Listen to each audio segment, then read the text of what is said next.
Hello students, welcome back to organized knowledge channel. और आज की इस वीडियो में बच्चों हम डिस्कस करेंगे वर्कशीट नंबर 54। क्लास 10th के स्टूडेंट्स के लिए बेटा ये वर्कशीट है और सब्जेक्ट है साइंस। आज की वर्कशीट 11 नवंबर 2020 के लिए शेड्यूल की गई है, डायरेक्टरेट ऑफ एजुकेशन की तरफ से ये फॉरवर्डेड है। आज की वर्कशीट से बेटा हम न्यू चैप्टर स्टार्ट कर रहे हैं, चैप्टर 10। और जो लास्ट चैप्टर था हमारा चैप्टर 9 हेरिडिटी एंड एवोल्यूशन, वो चैप्टर हमारा फिनिश हो चुका है। हम न्यू चैप्टर स्टार्ट करेंगे, chapter 10, that is reflection of light and spherical mirrors. So now let's start. इससे पहले बेटा आपने रिफ्लेक्शन के बारे में पढ़ा हुआ है कि लाइट का रिफ्लेक्शन क्या होता है। जिस तरह हम एक बॉल है उसको अगर हम जो है दीवार पे वॉल पे मारते हैं तो क्या होगा, बॉल वापस आपके पास आ जाएगी। सो इसी तरह जो लाइट है जब वो किसी भी ऐसे शाइनिंग सरफेस के ऊपर गिरती हैं तो वो क्या करती हैं, वो जो है रिफ्लेक्ट कर जाती हैं। Okay, light is a form of energy that enable us to see. तो लाइट जो है वो क्या है, it's a form of energy that enable us to see, यानी जिस भी ऑब्जेक्ट के ऊपर लाइट फॉल होगी उस ऑब्जेक्ट को हम क्लियरली देख सकते हैं। Now properties of light. First property क्या है, it doesn't require any medium to travel, यानी लाइट को किसी भी मीडियम की जरूरत नहीं होती है ट्रेवल करने के लिए। Second, speed of light is maximum in vacuum. जो लाइट की स्पीड है वो मैक्सिमम होती है किसमें, वैक्यूम में। दैट इज 3 × 10⁸ मीटर पर सेकेंड। इसकी क्या होती है, स्पीड होती है। And the speed is maximum in case of vacuum. Okay, vacuum क्या होता है, वैक्यूम होता है जहां पर एयर भी प्रेजेंट नहीं होती। ओके, नो एयर, यानी अगर एयर भी प्रेजेंट नहीं है इट मीन्स वो स्पेस क्या है, that is vacuum. Now reflection of light. So मैंने अभी आपको एग्जांपल दिया बाउंसिंग बैक ऑफ बॉल का, तो उसी तरह से बाउंसिंग बैक ऑफ लाइट क्या कहलाता है बेटा, रिफ्लेक्शन कहलाता है। So bouncing back of light when it strike on a polish surface like mirror. Okay, so जब लाइट जो है वो किसी पॉलिश सरफेस यानी लाइक मिरर उससे टकराती है तो वो क्या करती है, बाउंस बैक कर जाती है, वापस आ जाती है। And that phenomena is known as reflection of light. Next is spherical mirrors. तो हम जो है स्फेरिकल मिरर्स के बारे में पढ़ेंगे। जो प्लेन मिरर होता है बेटा उसके बारे में आप सब बच्चे जानते हो, जिसमें अपना फेस जो है वो देखते हैं, that is the plane mirror. So अब हम स्फेरिकल मिरर्स के बारे में पढ़ेंगे। देखिए, जो स्फेरिकल मिरर्स होते हैं वो एक सर्कल का पार्ट होते हैं।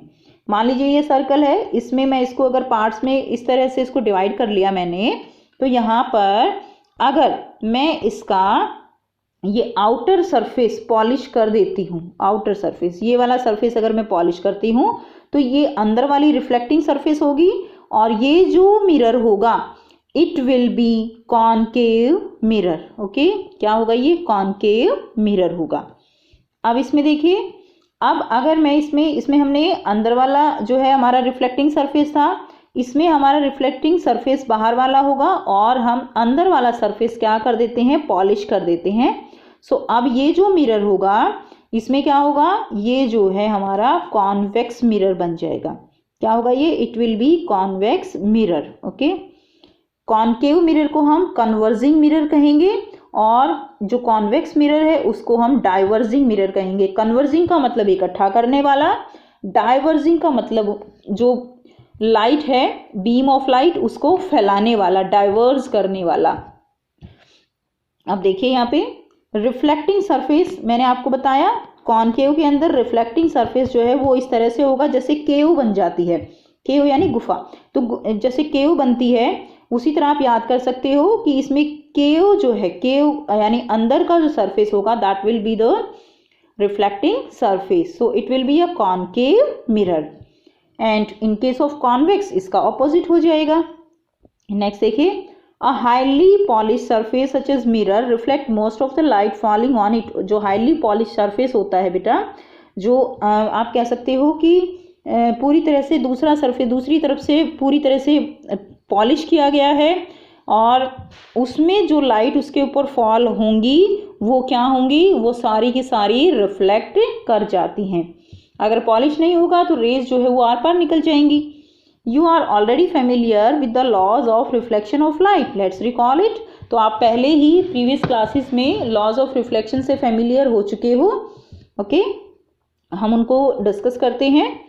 सो देखिए ये क्या है, this is a plane surface. Okay, plane mirror हम एग्जाम्पल ले रहे हैं।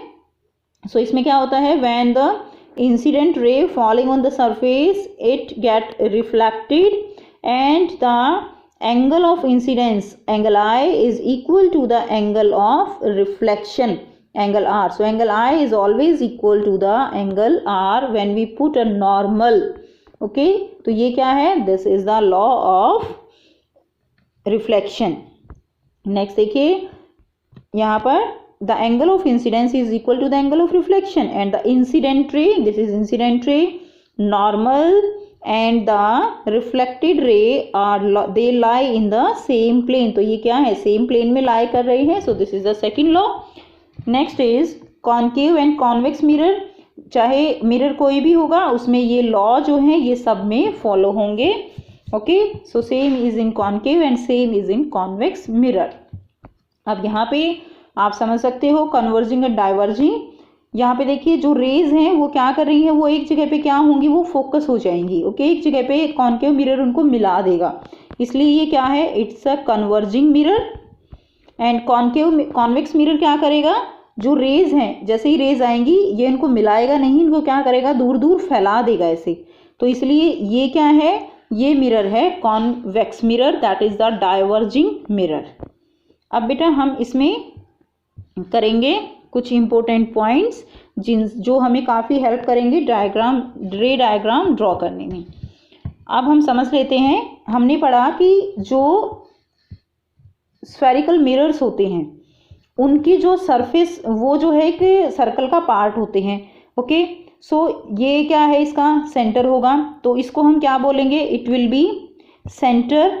ओके, जिसको हम सी से डिनोट करेंगे। अब सेंटर और ये क्या है, पोल, यानी जो भी हमारे पास पोल है, यानी जो हमारे पास ये हमने पार्ट लिया है मिरर का, उसका जो सेंटर होता है उसको हम पोल कहते हैं। और सी और इस पी को मिलाने वाली जो लाइन होती है that is known as principal axis. So the line joining the pole and the centre is known as principal axis. तो ये बेटा सर्कल का सेंटर है, वही इसका भी क्या होगा, सेंटर होगा, सेंटर ऑफ कर्वेचर। नेक्स्ट देखिए pole, the centre of reflecting part is called the pole. तो ये रिफ्लेक्टिंग पार्ट है, इसका जो सेंटर है वो क्या है, पोल है। नेक्स्ट इज अपर्चर, अपर्चर यानी एम एन। तो बेटा ये क्या है, ये है अपर्चर, ये एम पार्ट ये एन पार्ट। तो ये रिफ्लेक्टिंग सरफेस जो होगा उसको हम अपर्चर बोलेंगे। That is the two extreme point on the periphery of the spherical mirror is called the aperture. So M and N are the extreme point on the spherical mirror. Next is center of curvature। क्या होता है center of curvature? Mirror is a part of sphere, ये हम already पढ़ चुके हैं। Mirror is a part of sphere and its center is called the center of curvature। C जो है क्या है, यहाँ पे center of curvature है। Next देखिए focus। So what is focus? First, radius of curvature. So mirror is a part of sphere and radius of the sphere is the radius of the curvature. So बेटा देखिए यहाँ पर, आप यहाँ पर देखिए ये C है, ये पोल है। C is the center of curvature। C और P के बीच की जो डिस्टेंस है that is the R। Radius जो सर्कल की रेडियस होगी वही इसकी रेडियस हम कहेंगे, रेडियस ऑफ कर्वेचर। नेक्स्ट है फोकस। फोकस क्या होता है, द पॉइंट ऑफ कन्वर्जेंस और divergence of light from infinity is called focus. So focus वो पॉइंट है जहाँ पर लाइट जो है वो क्या करेंगी, या तो कन्वर्ज हो जाएंगी या वो कन्वर्ज होती हुई हमें दिखेंगी जब वो इन्फिनिटी से आ रही होती हैं। फोकस का मतलब क्या होता है, यानी एक पॉइंट पे जो है इकट्ठा होना, ठीक है, दैट इज अ फोकस। तो यहाँ पर जो रेज आएंगी वो क्या करेंगी, वो एक जगह पे इकट्ठी हो जाएंगी, तो that is the focus point. अब इसके अंदर अगर आप देखें तो ये क्या है हमारा, ये है फोकस। जो F होता है, फोकस पॉइंट होता है, वो R का आधा होता है, हाफ ऑफ R। R क्या है हमारी, R हमारी रेडियस ऑफ कर्वेचर है, तो उसका हाफ क्या होगा, that will be the focal point. और जो डिस्टेंस होगी P और F के बीच की, that will be the focal length, जिसको हम F से डिनोट करते हैं, स्मॉल f से। अब हम इसको देख लेते हैं। देखिए, focus is the point of convergence or divergence of light from infinity is called focus. Focal length is the distance from the pole to focus and focal length is equal to r by 2. Okay, सो ये अगर हमारा जो है mirror का part है, ये हमारा principal axis है, ये C हो गया, ये हमारा P हो गया, ये जो डिस्टेंस है दैट इज R, इसका हाफ होगा F, ये जो डिस्टेंस होगी that is small f। Next देखिए, अब हम कुछ इसमें इम्पोर्टेंट रूल्स करेंगे जो आपके रे डायग्राम के लिए काफ़ी इम्पोर्टेंट होंगे। सो फर्स्ट रूल क्या कहता है, ray parallel to principal axis pass through the principal focus after reflection and vice versa. So इसमें क्या है कि जो रे प्रिंसिपल एक्सिस के पैरेलल आएगी, देखिए ये है हमारा प्रिंसिपल एक्सिस, ये हमारा फोकस, जो रे प्रिंसिपल एक्सिस के पैरेलल आई वो पास होगी थ्रू द फोकस। ठीक है, ये पहला रूल है कि जो पैरेलल आएगी वो फोकस से पास होगी।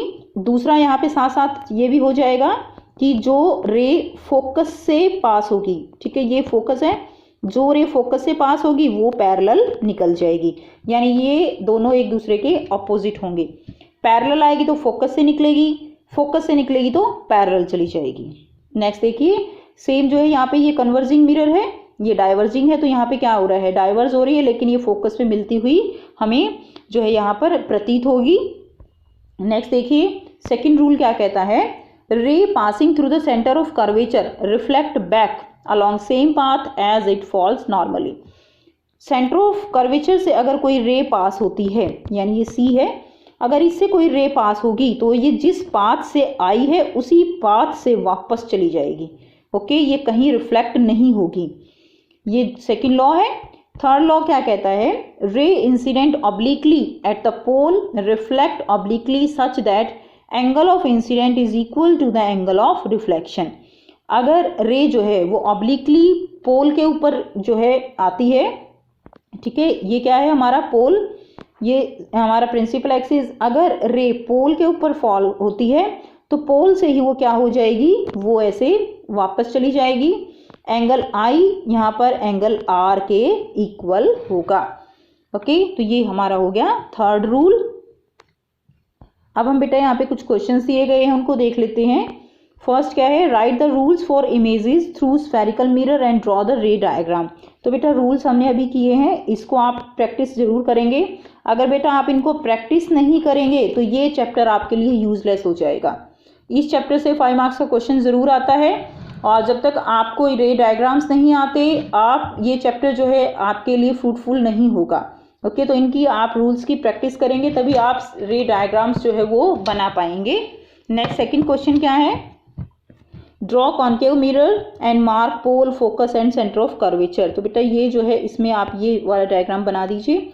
इसमें सेंटर ऑफ कर्वेचर मैंने आपको बताया C है, फोकस F ये R/2 है, ठीक है, ये पोल है, तो ये आप नाम लिख सकते हैं यहाँ से। तो ये डायग्राम आप जो है बना दीजिए और इसमें मेंशन भी कर दीजिए साथ में कि पोल, फोकस और सेंटर ऑफ कर्वेचर क्या है।